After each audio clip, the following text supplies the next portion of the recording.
going to show you guys just a few techniques to do some simple moves. Like in this case, to whiten somebody's teeth. This is just kind of how to show you how to walk through. I'll walk you through how to do this.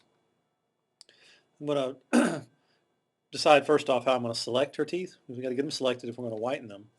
So I just kind of run through all these things in my head. What would be the best way to do it? Do I want a hard edge selection tool? Do I want a soft edge selection tool? Do I want a tracer? And I could use the pen tool to trace around these teeth. I could use the quick mask.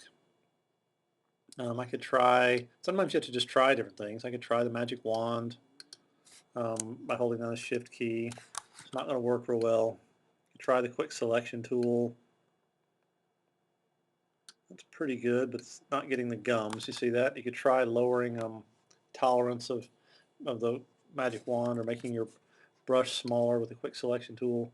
So I'm not sure what is the best way to do it. I'm just going to kind of do it the fast way. Okay, just kind of make a selection of her teeth. That's how you do it with the quick selection tool. If I want to do the quick mask, I switch to quick mask mode. I'm going to grab a brush, and in this case, I could just kind of paint in the teeth, just kind of tap them in. I think I like this better because it lets me kind of focus on the main part of the tooth.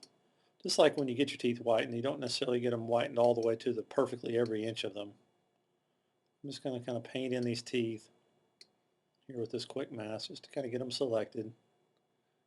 I'm going to take a little bit of time on it, but we're down to our last couple of videos here for this semester, for this Maymester.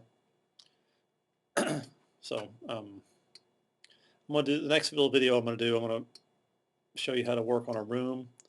The first two projects you guys are going to do is you're going to do two retouching little assignments. Those of you who had my class last semester, I apologize, you're going to get to do this again. But it's okay because you're getting 3 hours of credit for 3 weeks of work, right?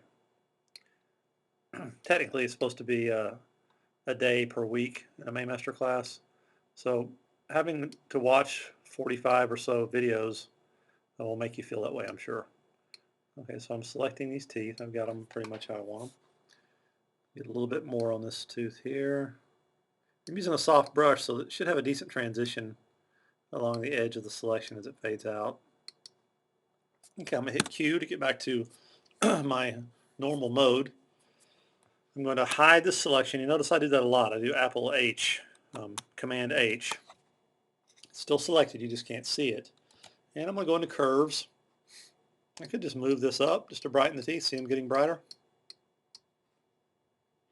Okay, and this would work, as you can see before and after. Look how much different those teeth are. Just incredible. And that's a good way to do it, I think. That's kind of gives us the effect that we're after. I could go through the channels one at a time. You know, there's no reason, there's nothing that says I can't do that. But open up the channels palette. We'll switch it over to CMYK mode because I like it better that way. And I could look at the yellow channel and open up curves while I'm on that yellow channel.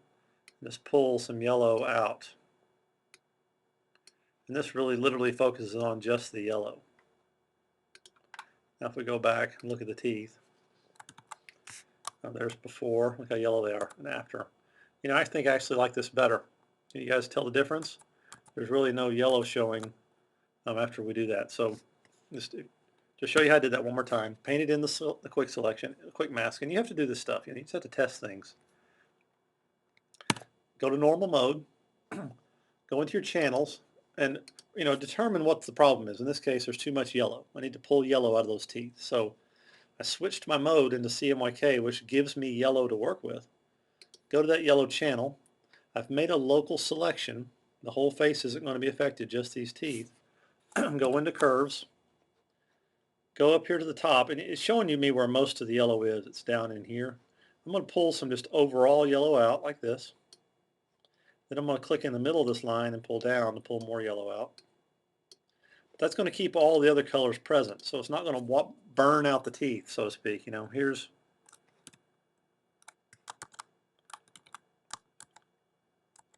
okay, so look how much nicer that is. So here's the original,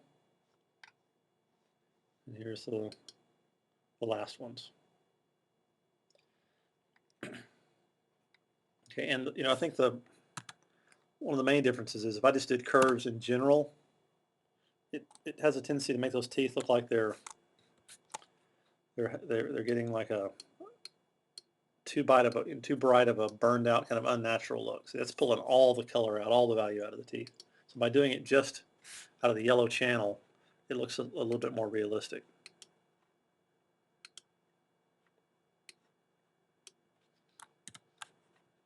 So I'm going to go ahead and pull it down just to show you one more time. We're only losing the yellow color in this case and not all the rest of it. See, before and after. Okay, so that's teeth whitening. You would do eyes the same way if you want to whiten somebody's eyes. Somebody had a white shirt on, like a business shirt of some sort, you could whiten that the same way. Make your selection. Try some different methods. Try curves. Try going into your channels and pulling out a color that you determine is too heavy, and it should work.